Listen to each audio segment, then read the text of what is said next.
To are के chemistry channel. तो आज न्यू टॉपिक है हमारा सब्स्टिट्यूशन, हमारा टॉपिक चल रहा था तो उसी से रिलेटेड आपका जो टॉपिक है, आप जो पहले हमने पढ़ा था सब्स्टिट्यूशन में इलेक्ट्रोफिलिक किया था, इलेक्ट्रोफिलिक सब्स्टिट्यूशन। और इलेक्ट्रोफिलिक सब्स्टिट्यूशन में भी हमने कौन सा किया था, एरोमेटिक के बारे में आपको बताया था। किस तरह से, जैसे बेंजीन है तो बेंजीन पर आप इस हाइड्रोजन की जगह क्लोरीन लगा सकते हो, Cl2 in presence of AlCl3, ठीक है, removal of HCl plus AlCl3, ठीक है, ये चीजें थी। तो इसको हम रिएक्शन को हम बोलते हैं एरोमेटिक इलेक्ट्रोफिलिक सब्स्टिट्यूशन रिएक्शन। आज का जो टॉपिक है वो हमारा है न्यूक्लियोफिलिक सब्स्टिट्यूशन रिएक्शन। जो न्यूक्लियोफिलिक सब्स्टिट्यूशन रिएक्शन है इसको भी दो पार्ट में डिवाइड कर दिया गया है। एक है एलिफेटिक न्यूक्लियोफिलिक सब्स्टिट्यूशन रिएक्शन और दूसरी है क्या है, एरोमेटिक न्यूक्लियोफिलिक सब्स्टिट्यूशन रिएक्शन। तो हम बात करते हैं आज एलिफेटिक न्यूक्लियोफिलिक सब्स्टिट्यूशन रिएक्शन के अंदर। इसमें हम दो चीज पढ़ेंगे, पहला है SN1 एंड अदर है SN2। SN1 का मतलब क्या है, 1,4 इंडिकेट करता है unimolecular nucleophilic substitution reaction. SN2 क्या इंडिकेट करता है, 2,4 बायोमोलिकुलर न्यूक्लियोफिलिक सब्स्टिट्यूशन रिएक्शन। तो अब हम पहले से स्टडी करते हैं SN1 को। ओके,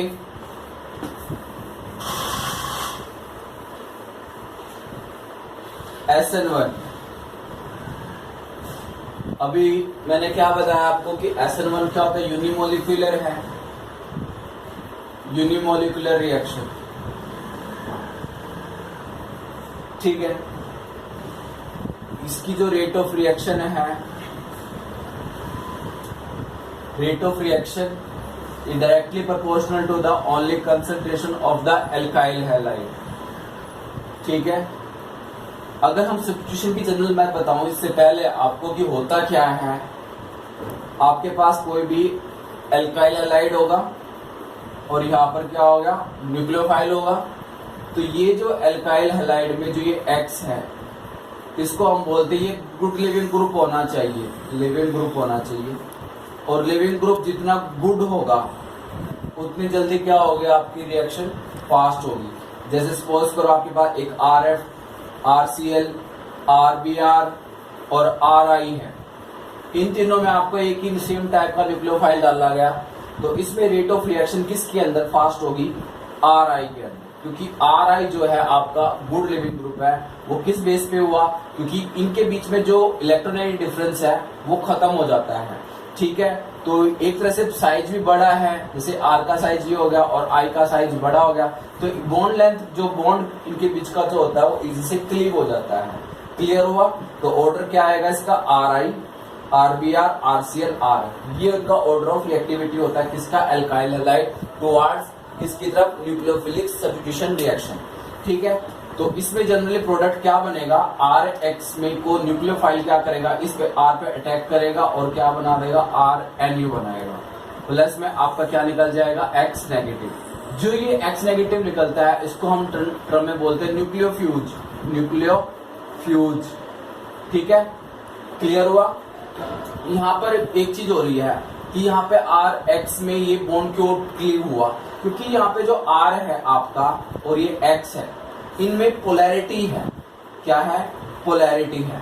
और जो पोलैरिटी है वो कैसे डेवलप हुई है, due to difference in their electronegativity, due to difference in their electronegative. Suppose करो यहाँ पे CH3 लिया है हमने और यहाँ पे Cl लिया हुआ है हमने, तो कार्बन जो है partially positive, Cl is the partially negative. जो आपका न्यूक्लियोफाइल होगा दिस वन, वो क्या करेगा, किस पे अटैक करेगा, पॉजिटिव पार्ट पे अटैक करेगा और इसको क्या कर देगा, रिप्लेस कर देगा। तो ये जो रिप्लेसमेंट है, ये जो सब्स्टिट्यूशन हो रहा है, ये जनरली 2 टाइप्स का है, SN1 एंड SN2। SN1 क्या होता है और SN2 क्या होता है, उसी को हम अब डिस्कस कर रहे हैं। बड़ा इंपॉर्टेंट है, ठीक है, क्वेश्चंस भी काफी आते हैं। तो SN1 का यूनिमोलिकुलर है, rate of reaction is directly proportional to the concentration of alkyl halide. General reaction ये थी इसकी RX प्लस में NU give rise to RNU plus में X नेगेटिव, ये जनरल रिएक्शन है। क्या रेट ऑफ रिएक्शन का मतलब है स्पीड, स्पीड ऑफ रिएक्शन मतलब कितनी तेजी से होगी, वो किस पे डिपेंड करेगा, only concentration of this part, इस पे नहीं डिपेंड कर रहा। क्यों, क्योंकि यूनिमोलिकुलर है। अगर दोनों पे डिपेंड करेगा तो बन जाएगा ये बायोमोलिकुलर और सेकेंड ऑर्डर काइनेटिक। तो इसकी वजह से रेट ऑफ रिएक्शन सिर्फ किस पे डिपेंड कर रही है, only concentration of alkyl halide. तो इस वजह से जो SN1 होता है वो कौन सा टाइप की रिएक्शन शो करता है, first order kinetic. First order kinetic reaction ये क्या करते हैं, शो करते हैं। क्यों, क्योंकि rate of reaction only depend on the concentration of the alkyl halide. Rate of reaction मैंने आपको बता ही दिया, रेट ऑफ रिएक्शन का मतलब क्या है, वह कितनी स्पीड से होगा, KRX ये चीज, और K यहाँ पे क्या है, रेट कांस्टेंट है। ये 12th में आप 4th चैप्टर में कंटिन्यू करोगे तो आपको वहां पे क्लियर हो जाएगा ये सारा का सारा सिस्टम, कि रेट ऑफ रिएक्शन क्या है, फर्स्ट ऑर्डर क्या है, ये K क्या है, सब कुछ वहां पे क्लियर हो जाता है आपको 4th चैप्टर के अंदर, केमिकल काइनेटिक के अंदर। सिर्फ आपको यहाँ से इतना समझना है कि ये जो SN1 है वो यूनिमोलिकुलर है, SN1 फर्स्ट ऑर्डर रिएक्शन है। क्यों, because it's rate of reaction is directly depend on the concentration, ये ब्रैकेट जो लगाई जाती है concentration of alkyl halide show करता है। क्लियर हुआ इतना, ये इतना समझ में आ गया, ठीक है। इसके बाद कहता है कि जो ये SN1 होता है ये 2 स्टेप प्रोसेस होता है। ये कितना स्टेप प्रोसेस होता है, 2 स्टेप प्रोसेस होता है। होता कैसा है, कहते जो फर्स्ट स्टेप होता है उसमें फॉर्मेशन ऑफ क्या होगा, कार्बोकैटायन बनेगा, फॉर्मेशन ऑफ कार्बोकैटायन, ठीक है। जो फॉर्मेशन ऑफ कार्बोकैटायन बनेगा वो वाला जो स्टेप होगा आपका, यही वाला जो स्टेप है आपका, वो कैसा है, RDS। RDS का मतलब क्या है, रेट डिटरमाइनिंग स्टेप। कहता है अगर आपकी रिएक्शन 2 या 3 या 4 या स्टेप में इस तरह से होती है तो किस पे आपकी रेट ऑफ रिएक्शन डिपेंड करेगी। कहता है कि जो रिएक्शन, जो स्टेप आपका क्या होगा, स्लो होगा, उस पे आपकी रेट ऑफ रिएक्शन डिपेंड होगी। अब वो हमें कैसे पता चलेगा कि कौन सा स्टेप स्लो है, कौन सा स्टेप फास्ट है, तो वो हम क्या करते हैं, जब हम रिएक्शन करा के देखते हैं तो अगर इंस्टेंट से हो जाती है तो इसका मतलब रेट, जिसको मतलब वो फास्ट है। अगर इंस्टेंट नहीं हो रही, टाइम ले रही है, धीरे धीरे धीरे धीरे स्लोएस्ट स्टेप आ रहा है, तो दैट मीन्स वो स्टेप क्या है, स्लोएस्ट स्टेप है। इसका मतलब है उसकी जो रेट ऑफ रिएक्शन है वो उस पर डिपेंड कर रही है। इतनी समझ में आ गया होगा, ठीक है। तो 2 स्टेप प्रोसेस है। फर्स्ट स्टेप में क्या होगा, फॉर्मेशन ऑफ कार्बोकैटायन। ये कार्बोकैटायन किस तरह से जनरेट होगा, आपने देखा होगा कि हम क्या लेंगे, एल्काइल हैलाइड। एल्काइल हैलाइड का मतलब क्या, R आपका कोई यहाँ पे कार्बन होगा और एल्काइल जनरल CH3 CH2 कुछ भी हो सकता है, उसको हम बोलते हैं एल्काइल। जैसे कि हमने CH3 Cl जनरल कुछ भी ले सकते हैं हम, यहाँ पे बाद में बताएंगे आपको, ठीक है। यहाँ पर क्या होता है, फॉर्मेशन ऑफ कार्बोकैटायन जनरेट करना है तो आप देखिए कि क्लोरीन और कार्बन में इलेक्ट्रोनेगेटिव डिफरेंस आ चुका है। तो क्लोरीन क्या करेगा, जो इसके शेयर्ड पे इलेक्ट्रॉन है वो उसको क्या करेगा, अपनी तरफ अट्रैक्ट कर लेगा और कार्बन पे क्या क्रिएट कर देगा, पॉजिटिव चार्ज। तो इस तरह से कार्बन पे क्या आ जाएगा, पॉजिटिव चार्ज आ जाएगा। इस तरह से हमारा कार्बोकैटायन क्या हो जाएगा, जनरेट हो जाएगा। तो पहला स्टेप यही है, फॉर्मेशन ऑफ कार्बोकैटायन। और जो कैसा होगा हमारा RDS होगा। RDS का मतलब क्या है, रेट डिटरमाइनिंग स्टेप है, जो कैसा होता है, स्लोएस्ट स्टेप होता है। तो ये जो स्टेप था आपका कैसा होता है, स्लोएस्ट स्टेप होता है। अब हम आगे चलते हैं, हमारा फॉर्मेशन ऑफ कार्बोकैटायन हो चुका है, ठीक है। अब सेकंड स्टेप में क्या होता है, जब कार्बोकैटायन जनरेट हो जाता है तो सेकंड स्टेप बनता है attack of nucleophile. Attack of nucleophile, okay. तो इसमें अटैक ऑफ न्यूक्लियोफाइल जो होता है वो कहां से होता है, वो फ्रंट साइड से भी हो सकता है और बैक साइड से भी हो सकता है। ये कहते हैं ये कैसे, ये समझ में नहीं आ रहा, तो थोड़ा सा डिटेल में चलिए। तो जब हमने क्या देखा, एल्काइल हैलाइड देखे, एल्काइल हैलाइड। एल्काइल हैलाइड हमने 3 एल्काइल हैलाइड लिए, कौन कौन से? प्राइमरी, सेकेंडरी और टर्शरी। तीनों एल्काइल हैलाइड हमने लिए और तीनों एल्काइल हैलाइड को हमने क्या किया?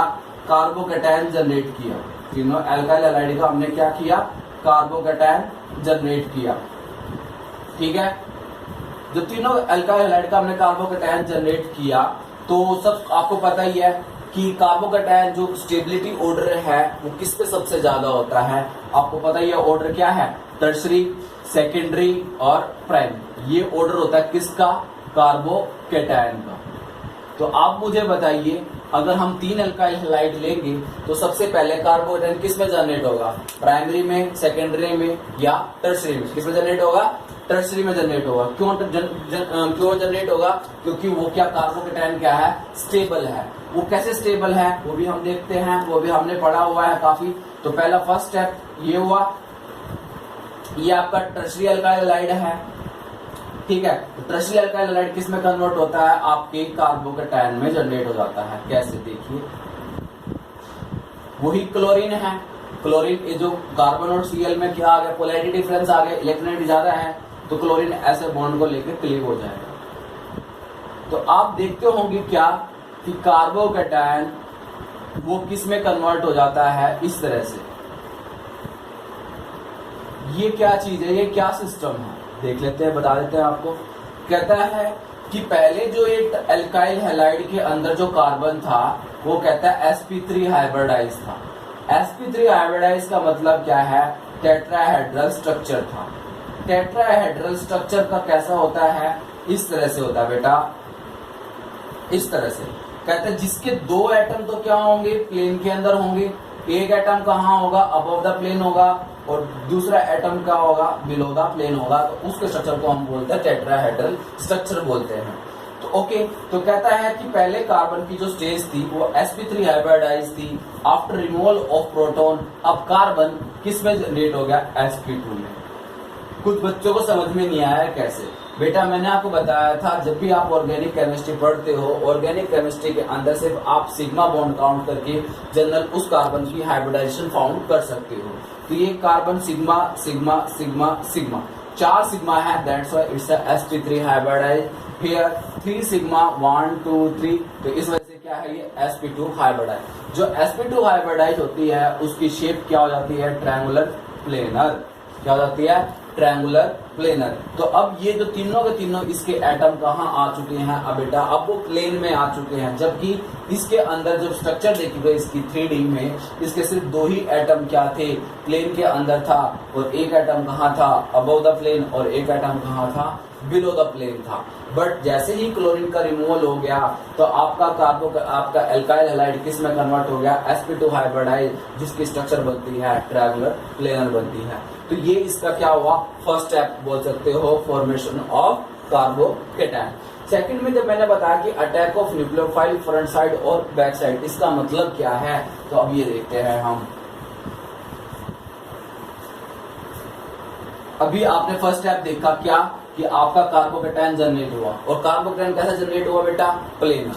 कैसा जनरेट हुआ? प्लेनर। इस तरह से बना सकता हूं, इस तरह से CH3 CH3 CH3। अब न्यूक्लियोफाइल है बेटा। तो न्यूक्लियोफाइल कहता है कि इसके पास 2 पोजीशन है। 2 पोजीशन कौन सी? ये होती है फ्रंट साइड, बताएंगे कैसे फ्रंट साइड है, कैसे कौन सी बैक साइड है, और ये है उसकी बैक साइड। ये इसकी बैक साइड। कह रहा दोनों से आपका प्रोडक्ट बन सकता है। कहता कैसे? दोनों से हमने इसका प्रोडक्ट बना के दिखाया, CH3 CH3 CH3, और यहाँ पे आपका लग गया न्यूक्लियोफाइल। इस तरह से लग सकता है, या फिर क्या से लग सकता है? CH3 CH3 CH3, और यहाँ पे आपका न्यूक्लियोफाइल। ये 2 केस बन सकते हैं। अब दोनों की केस में यहाँ पर दोनों को अलग अलग नाम देता है। कहता है जो फ्रंट साइड से बनता है उसको हम बोलते हैं रिटेंशन इन कॉन्फ़िगरेशन। ये भी समझा देते हैं भाई आपको हम, रिटेंशन इन कॉन्फ़िगरेशन। अगर बैक साइड से बनता है तो उसको हम बोलते हैं इन्वर्जन इन कॉन्फ़िगरेशन। अब ये क्या चीज है? तो कहता है कि चलो हम आपको 3D में लेके चल रहे हैं। इस तरह से यहाँ पे CH3 और एक मॉलिक्यूल लगा दिया गया आपका Cl था। यस, ये न्यूक्लियोफाइल आया बेटा जी। अगर न्यूक्लियोफाइल क्या करता है, बैक साइड से अटैक करता है, इस तरह से क्लोरीन को रिमूव कर देता है, तो यानी क्लोरीन ने कहा नीचे की तरफ है, अब न्यूक्लियोफाइल कहां से अटैक कर रहा है, ऊपर की तरफ से, तो यानी ये क्लोरीन जो होगा वो कहां पहुंच जाएगा, अभी न्यूक्लियोफाइल कहां पहुंच जाएगा, अबव द प्लेन पहुंच जाएगा, इस तरह से। और ये CH3 आपका नीचे, और जो ये इस तरह से जो लगाया गया है ये क्लोरीन न्यूक्लियोफाइल, ये आपका ऊपर की तरफ लग जाएगा इस तरह से, ठीक है। यानी अब ये इसने कहां से अटैक किया, बैक साइड से अटैक किया, इसने कहां से अटैक किया, बैक साइड से अटैक किया। तो दोनों तरफ से है, या फिर आपको थोड़ा सा और अच्छे से समझा देते हैं कि अगर आपके पास फिशर में ही समझा देते हैं हमको, Cl CH3 और ये CH3, इस तरह से प्रोडक्ट है बेटा, रिएक्टेंट आपका न्यूक्लियोफाइल आया। दो प्रोडक्ट बना के दिखा देता हूं मैं, है तो सेम वही चीज है, NU और यहाँ पे CH3, प्लस में NU CH3 CH3 CH3। अब आप मुझे बता सकते हो कि इनमें फ्रंट साइड से अटैक कौन सा किया, बैक साइड से अटैक किसने किया, न्यूक्लियोफाइल। अगर क्लोरीन आपका जहां पर था, जो लिविंग ग्रुप जिस पोजीशन में था, अगर वो न्यूक्लियोफाइल भी उसी पोजीशन में वहीं पर ही आ जाए, तो उसको हम बोलते हैं, इसका अटैक यानी कैसा हुआ, फ्रंट साइड। और जो फ्रंट साइड से अटैक होता है उसको हम बोलते हैं रिटेंशन इन कॉन्फ़िगरेशन। रिटेंशन का मतलब क्या है, जिस तरह की कॉन्फ़िगरेशन इसके अंदर थी वही आपकी इस प्रोडक्ट के अंदर आएगी। रिटेंशन और कैसे कह सकते हैं, अगर आपका कंपाउंड ऑप्टिकली एक्टिव है, ऑप्टिकली एक्टिव कैसे बना सकता हूं, देखो यहाँ पे मैंने CH2 CH3 कर दिया, और यहाँ पे सपोज करो हमने कर दिया H कर दिया, चलो H भी जो कार्बन टर्शरी कार्बन ले रहे हैं, तो एक और हमने 3 कार्बन बढ़ा देते हैं, CH2 CH2 CH3। क्या एक कंपाउंड ऑप्टिकली एक्टिव है, क्या होती है ऑप्टिकली एक्टिव, जिस कार्बन के सराउंड 4 डिफरेंट ग्रुप क्या होंगे, जुड़े होते हैं, वो कंपाउंड हमारा कैसा होता है, कायरल होता है। कायरल बोलते हैं ऐसे कंपाउंड को, कैसे बोलते हैं, कायरल कंपाउंड या कायरल कार्बन, कायरल कार्बन। और जो कायरल कार्बन वाला होता है आपका कंपाउंड वो कैसा होता है, ऑप्टिकली एक्टिव होता है। ये समझ में आ गया। अब मैंने क्या किया, इसकी जब मैंने RNS कॉन्फ़िगरेशन आपको करवाई हुई है, जब मैंने इसकी RNS कॉन्फ़िगरेशन निकाली, सपोज करो 1 आया मेरा R। कुछ बच्चों को समझ में नहीं आ रहा होगा R कैसे आया, तो आप पिछली वीडियो में जाके देख सकते हो, इनैंशोमर में RS कॉन्फ़िगरेशन वाले कंपाउंड के में आज की इसकी R भी आ सकती है, S भी आ सकती है, जस्ट मैंने क्या किया, एज्यूम किया, ठीक है। न्यूक्लियोफाइल को हटाया गया, और न्यूक्लियोफाइल को हटाने के बाद आपका जो कार्बन है, यहाँ पे हम R2 और ये R3 कर दिया, ये आपका R2 है, ये आपका R3 है, ठीक है, बार बार ना लिखना पड़ेगा, ठीक है। अगर इसकी भी जब हमने क्या करी, RNS कॉन्फ़िगरेशन निकालते हैं इस कंपाउंड की भी, और वो भी क्या आए बेटा, R है तो R ही आए, अगर S है तो S ही आए, समझ रहे हो, R है तो R ही आए, S है तो S ही आए, कॉन्फ़िगरेशन है बेटा ये, ठीक है। तो अगर कॉन्फ़िगरेशन सेम आ रही है, इसको हम बोलते हैं रिटेंशन। रिटेंशन का retain as it is configuration आई है, तो वो रिटेंशन कॉन्फ़िगरेशन होगा। अगर इसमें अगर उसकी कॉन्फ़िगरेशन क्या हो गई, चेंज, R से क्या आ गई, बोलो S, ठीक है, तो वो क्या हो जाएगा आपका इन्वर्जन कॉन्फ़िगरेशन। इन्वर्जन का मतलब क्या, बैक साइड अटैक हुआ तभी इन्वर्जन बना है, ठीक है। ये आपका R1 और ये आपका R2 और ये आपका क्या है R3। तो ऐसे कॉन्फ़िगरेशन कैसी होगी, वो इन्वर्जन कॉन्फ़िगरेशन होगी। क्लियर हुआ। अभी आपने देखा कि जब उसका बैक अटैक कहां से, जब मैंने क्या पहला स्टेप बताया आपको, क्या फॉर्मेशन ऑफ कार्बोकैटायन, ओके, वहां तक आपको समझ में आया, नहीं बताया, रिकॉल करें। कार्बोकैटायन, कार्बोकैटायन मैंने आपको primary secondary tertiary 3 alkyl halide दिए थे, ठीक है। तीनों एल्काइल हैलाइड में कार्बोकैटायन कौन ज्यादा स्टेबल बनेगा, टर्शरी बनेगा। और फिर सेकंड स्टेप में हमने क्या किया था, अटैक ऑफ न्यूक्लियोफाइल किया था। अटैक ऑफ न्यूक्लियोफाइल अगर कार्बोकैटायन बनता है टर्शरी, तो वो क्या होता है, वो प्लेनर स्ट्रक्चर बन जाता है इस तरह से। और प्लेनर स्ट्रक्चर में क्या करता है, वो फ्रंट साइड से भी अटैक कर सकता है और बैक साइड से भी अटैक कर सकते, क्योंकि इक्वल पॉसिबिलिटी होती है। तो दो प्रोडक्ट बनते हैं इसमें, एक रिटेंशन और एक इन्वर्जन। यहाँ तक समझ में आ गया? तो यानी 50% रिटेंशन बनता है इसके अंदर, 50% इन्वर्जन, मतलब दोनों हाफ हाफ पॉसिबिलिटी है।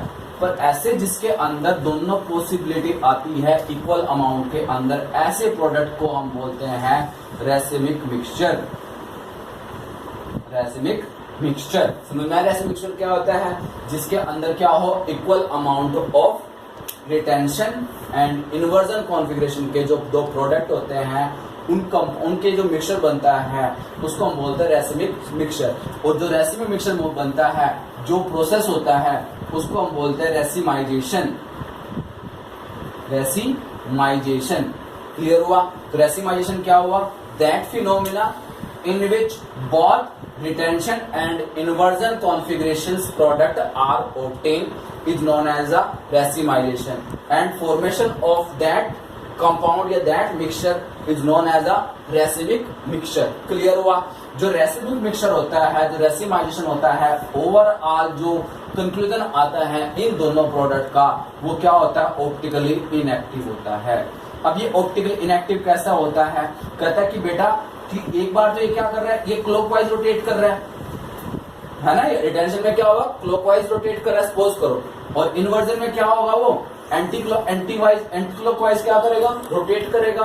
तो दोनों की रोटेशन एक दूसरे को क्या कर रही है? अपोज कर रही है। तो ओवरऑल जो रोटेशन आएगी वो क्या आएगी? जीरो आएगी।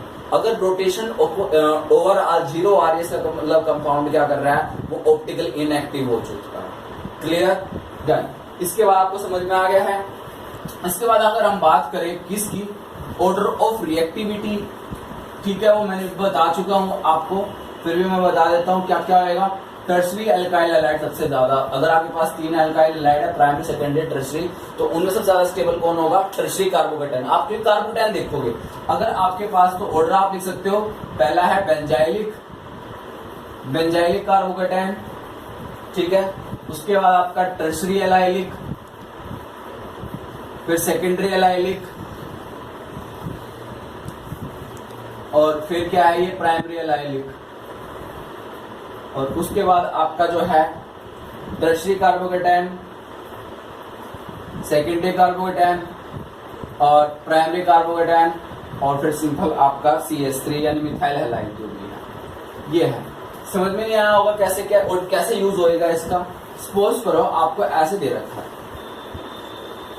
CH2Cl दे दिया और आपको एक ये दे दिया CH3C positive, okay okay okay okay, Cl CH double bond CH2, इस तरह से दे दिया।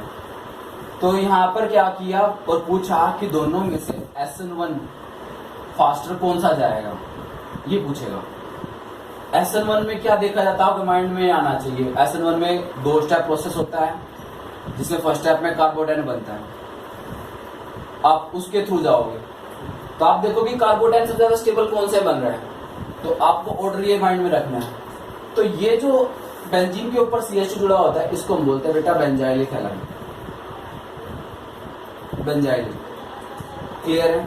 तो ये बेंजाइलिक हैलाइड जो होगा, जब Cl निकल जाएगा तो ये पॉजिटिव चार्ज इस पर आ जाएगा, जो कैसे होगा कि रेजोनेंस स्टेबलाइज होगा। जबकि यहाँ पर ये कैसा बनेगा, आपका निकलने के बाद टर्सरी एलाइलिक बनेगा। तो इन दोनों में से ज्यादा स्टेबल कौन सा? मेरा बेंजाइलिक है। तो हमारा जो SN1 फास्टर जाएगा इसमें जाएगा, ठीक है। जो ये बेंजाइलिक है वो आपका टर्सरी भी हो सकता है। बेटा कैसे टर्सरी कैसे हुआ, आप ध्यान रख लेना, क्योंकि बेंजाइलिक में भी 3 कैटेगरी बन सकती है। अगर यहाँ पे भी आपका क्या लग जाए, सपोज करो C6H5 बेंजीन लग जाए, C6H5 लग जाए और यहाँ पे पॉजिटिव चार्ज, यहाँ पे Cl आ जाए, तो इस तरह से Cl निकलने के बाद यहाँ पॉजिटिव चार्ज आएगा, तो सबसे ज्यादा रेजोनेंस स्टेबल ये वाला बनेगा। क्योंकि जितनी रेजोनेटिक स्ट्रक्चर बनेगी उतना कंपाउंड आपका क्या बनेगा, स्टेबल बनेगा। तो ये आई थिंक ऑर्डर ऑफ आपको ये सब क्लियर हो गया होगा। डन। तो ओके, तो अब हम अपने नेक्स्ट टॉपिक पे चलते हैं, SN2 प्रोसेस। तो SN2 होता क्या है? 2 का मतलब क्या होता है बताइए? बायोमोलिकुलर। क्या होता है? बायोमोलिकुलर होगा, न्यूक्लियोफिलिक सब्स्टिट्यूशन। क्लियर? पहला पॉइंट है। फिर इसके बाद कहता है कि जो इसकी रेट ऑफ रिएक्शन है, रेट ऑफ रिएक्शन जो होती है वो किस पे डिपेंड करती है? Both concentration of the alkyl halide as well as nucleophile. वही Rx plus Nu give rise to RNu plus में X नेगेटिव। अब ठीक है, पहले आप देखा था कि जो रेट ऑफ रिएक्शन थी वो इसी पे डिपेंड कर रही थी, ठीक है, बट अब वो किस पे डिपेंड कर रही है? दोनों पे डिपेंड कर रही है। That's why this reaction is a second order kinetic. Second order क्यों हुआ बेटा? क्योंकि अब ये दो पे डिपेंड कर रही है, एक इस पे एक इस पे, तो इनका जो सम होता है 1 + 1 वो 2 होता है। अगर 1 1 है ना यहाँ पे, अगर एक की पावर हम 2 कर देते हैं और इसकी बार 1 कर देते हैं, थर्ड ऑर्डर काइनेटिक हो जाती है। तो फिलहाल तो ये अभी आपके पास इतना ही है समझने के लिए। आप जब 4 चैप्टर कर लोगे आपको समझ में आ जाएगा कि ऑर्डर कैसे निकाला जाता है। जस्ट इनकी जो एक्सपोनेंट पावर होती है उनको हम काउंट करते हैं, उनको हम ऐड करते हैं। तो 1 + 1 2 हो गया, तो इसलिए second order kinetic. Done, okay, ठीक है। इसके बाद क्या होता है कि सेकंड ऑर्डर काइनेटिक है, ओके। तो इसके बाद ये हमारी जो SN2 प्रोसेस होता है ये ओनली 1 स्टेप प्रोसेस है, ओनली 1 स्टेप प्रोसेस, जबकि वो क्या से थी? 2 स्टेप प्रोसेस थी। कहता है इसमें क्या होता है? Bond formation and bond breaking वो साइमल्टेनियसली होगी, साइमल्टेनियसली। जैसे ही बॉन्ड ब्रेक होगा ऐसे ही बॉन्ड फॉर्म हो जाएगा। ये नहीं कि पहले बॉन्ड टूटेगा फिर बॉन्ड फॉर्म होगा, ऐसा नहीं। तो bond formation and bond breaking कैसा होगा? साइमल्टेनियसली होगा, जिसको हम बोलते हैं, किस तरह का मैकेनिज्म बोलते हैं? कंसर्टेड मैकेनिज्म, कंसर्टेड मैकेनिज्म या सिंक्रोनस भी बोल देते हैं, सिंक्रोनस मैकेनिज्म, ठीक है। ये ध्यान रखना है आपने कंसर्टेड, ओके। कंसर्टेड नहीं, कंसंट्रेशन नहीं है, कंसर्टेड है, ध्यान रखना इस बात का। Bond formation bond breaking simultaneously होगा। इसमें कहता है कि जो अटैक होगा किसका?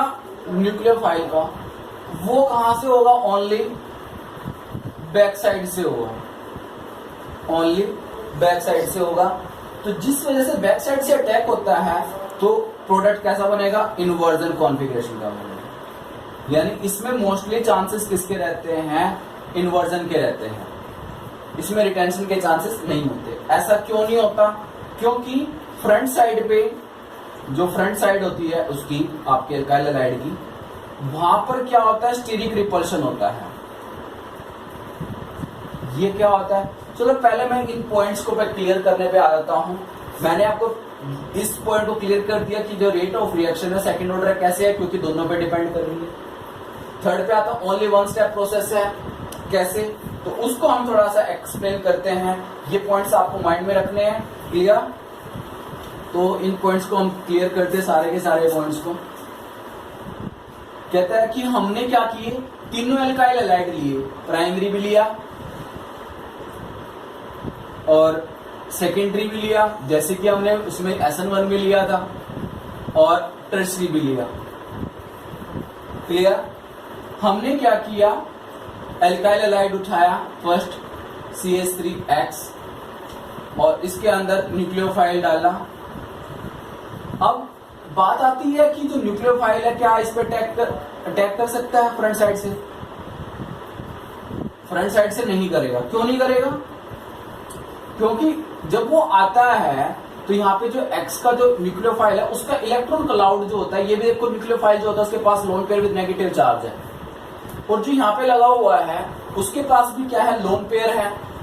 अगर मान के चलो आप CH3Cl लेते हो तो क्लोरीन के पास भी देखो लोन पेयर का इलेक्ट्रॉन क्लाउड बना हुआ है, और जो आप न्यूक्लियोफाइल ले रहे हो उसके पास भी लोन पेयर है।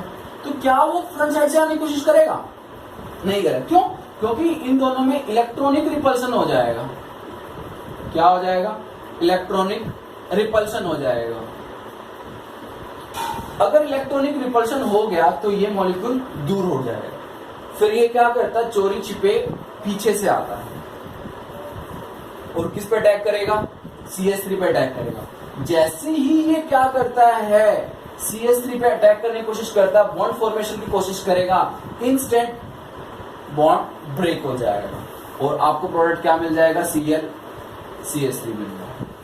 तो हमने कहा था कि ये सेकंड ऑर्डर है, attack of nucleophile always from back side, inversion of configuration product बनता है, इन्वर्जन बना है, स्टेरिकली हिंड्रेंस मिलती है इसको फ्रंट साइड से, इस वजह से ये बैक साइड अटैक को प्रेफर करता है। ये भी आपको समझ में आ गया। अभी एक बच्चे ने कहा कि सर उसमें तो आपने टर्शरी कार्बोकेटाइन ज्यादा स्टेबल बनाया था, यानी SN1 टर्शरी में फास्ट बताया था, तो इसमें क्या है, SN2 भी फास्ट जा सकता है? मैंने कहा बेटा नहीं। कहता सर क्यों, थोड़ा सा एक्सप्लेन करो। मैंने चलो ठीक है, CH3 Cl ये लिया हमने, और ये हमारा न्यूक्लियोफाइल है, इसमें भी CH3 Cl था, इसमें ये था। अब एक चीज देखना आप ध्यान से, अब क्लोरीन तो फ्रंट साइड से है ही है, फ्रंट साइड से तो आएगा ही नहीं आएगा, पर जैसे ही वो पीछे से आने की कोशिश करता है, क्या उसको जगह मिलती है? नहीं मिलती। किसके केस में? इन केस ऑफ ट्रस्ट, तो उसको बिल्कुल भी स्पेस नहीं मिलता कि भाई वो यहाँ पे जाके अटैक कर सके, क्योंकि इससे पहुंचने से पहले कौन लगे हुए हैं, यहाँ पे एल्काइल ग्रुप लगे हुए हैं, जो इसको क्या कर रहे हैं, स्टीरिकली हिंड्रेंस प्रोवाइड कर रहे हैं कि भाई नहीं, आपको इससे नहीं मिलने दिया जाएगा। ये इसके बॉडी गार्ड हैं जो इसको रोक रहे हैं कि भाई नहीं, हम आगे आपको जाने नहीं दे सकते। तो जब ये इसके आगे नहीं जाएगा तो क्या रिएक्शन पॉसिबल है? नो। तो फास्ट किसमें हो रही है? Primary, secondary, tertiary. तो किसमें फास्ट होएगी? जिसमें स्टीरिक हिंड्रेंस क्या होगी, कम होगी, जिसमें बैक साइड अटैक क्या होगा, लेस स्टीरिकली हिंड्रेंस होगा, जहां पे बैक साइड अटैक क्या हो जाएगा, इजी से पॉसिबल हो सकता है, वहां पर SN2 का जो अटैक होगा वो मोर फेवरेबल होगा एज कंपेरिजन टू टर्शरी। क्यों होगा टर्शरी में? Due to steric. तो आपसे कोई order of reactivity in case of SN2 पूछता है तो आप बता सकते हो कि प्राइमरी, सेकेंडरी, टर्शरी के केस में जो ऑर्डर आएगा प्राइमरी, सेकेंडरी और टर्शरी होगा। बॉन्ड फॉर्मेशन, बॉन्ड ब्रेकिंग, जैसे ही बॉन्ड ब्रेक होगा, बॉन्ड बनने की कोशिश होगी, ऐसे ही ये बॉन्ड इंस्टेंटली क्या हो जाएगा, ब्रेक हो जाएगा। तो इसलिए इसको हम बोल देते हैं simultaneously bond formation and bond breaking mechanism है। और जो ये भी आपको समझ में आ गया। अगर हम बात करें order of reactivity of alkyl halide, same जैसे कि अगर एक RF, RCl, RBr और RI है, तो बॉन्ड से पहले क्लीव किसका होएगा? जो आपका क्या होगा, RI ग्रुप होगा। ओके,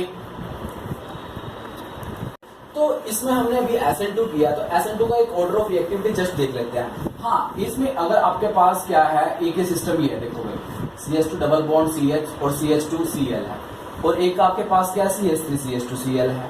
तो ये भी प्राइमरी है, ये भी प्राइमरी है, बट ये जो कार्बन है ये आपका एलाइलिक है। क्या है? चाहे एलाइलिक है। एलाइलिक कैसे? कार्बन कार्बन डबल बॉन्ड से जो नेक्स्ट कार्बन होता है वो होता है आपका एलाइलिक, जो क्या होता है, आपका स्टेबल कार्बोकेटाइन बनाता है, स्टेबल कार्बोकेटाइन बनाता है। क्लियर? ठीक है, तो ये आपका स्टेबल कार्बोकेटाइन होगा। तो इस वजह से ये क्या बना है, ये आपका फास्ट जाएगा किससे? SN2 से। ये भी प्राइमरी मैं ये कह रहा हूं, बट ये कार्बोकेटाइन जो बनता है, कार्बन जो होता है स्टेबल होता है ड्यू टू रेजोनेंस, इस वजह से ये वाला जो है आपका ज्यादा रिएक्टिव होता है towards SN2 as comparison to primary alkyl. Clear? अब इसमें हम ओवरऑल अगर हम अब आपको थोड़ा सा रिवाइज करा दे तो आप मेरे साथ बता सकते हो, ये आपका SN1 है और ये आपका SN2 है। SN1 क्या है बोलो? यूनिमोलिकुलर, और SN2 क्या है बोलो? Biomolecular, nucleophilic substitution. क्लियर है? सेकंड, SN1 क्या होती है? आपकी फर्स्ट ऑर्डर रिएक्शन है। कैसी है? फर्स्ट ऑर्डर रिएक्शन है। SN2 कैसी है? ये सेकेंड ऑर्डर रिएक्शन है। डन। SN1 क्या है? 2 स्टेप प्रोसेस है, और SN2 क्या है? 1 स्टेप प्रोसेस है। 1 स्टेप प्रोसेस। ये 2 स्टेप प्रोसेस में क्या बनता है? तो इसमें एक में फॉर्मेशन ऑफ कार्बोकेटाइन बनता है, इंटरमीडिएट जो बनता है, जिसको हम बोलते हैं इंटरमीडिएट कार्बोकेटाइन, आपका इंटरमीडिएट है। But there is no intermediate, इसके अंदर कोई इंटरमीडिएट नहीं बनता, कोई कार्बोकेटाइन नहीं बनता, there is no intermediate. Done. इसके बाद जब कार्बोकेटाइन बनता है तो इसमें क्या होता है? रिटेंशन और इन्वर्जन। दोनों प्रोडक्ट बनते हैं, बट इसके अंदर क्या होगा, ओनली इन्वर्जन प्रोडक्ट बनेगा। ठीक है, इसमें रेसिमिक मिक्सचर बनेगा, बट इसमें कोई रेसिमिक मिक्सचर नहीं बनेगा। समझ में आ गया? इसमें रेसिमिक मिक्सचर समझ में आ गया, 50% रिटेंशन 50% इन्वर्जन। इसमें जब ऑर्डर ऑफ रिएक्टिविटी देखी गई है तो वो क्या सा देखा गया, टर्शरी, सेकेंडरी, प्राइमरी। किसकी है ये, कार्बोकेटाइन की, या फिर आप कह सकते हो एल्काइल हैलाइड हो, एल्काइल हैलाइड। और इसमें जो ऑर्डर ऑफ रिएक्टिविटी है प्राइमरी, सेकेंडरी और tertiary. Order of reactivity of different alkyl halide हो आपके पास तो RI more reactive, then RBr, then RCl और RF, दोनों में सेम है। ठीक है, लास्ट 9 इसमें क्या है, जनरल अगर आपको रिएक्शन दिखानी है तो आप इस तरह से दिखाओगे, R1, R2, R3, Cl, nucleophile, और आपको 2 प्रोडक्ट बनाने पड़ेंगे आपको यहाँ पे।